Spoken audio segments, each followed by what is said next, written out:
பட்டு சேலை கட்டிக்கிட்டு வட்ட நீலா பொட்டு மிட்டு வாரா பாருங்கம்மா, அவ யாரு மாரியம்மா.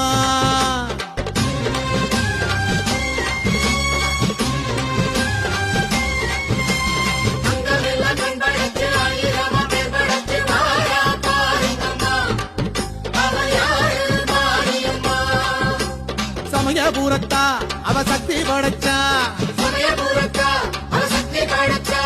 கண்ணழகு மின்னி வர கண்ணபுர மேட விட்டு வாரா மாரியம்மா, இப்ப வாரா ஊர்வலம்மா. அங்கமெல்லாம் கண் படைச்சி ஆயிரமா பேர் படைச்சி வாரா பாருங்கம்மா, அவ யாரு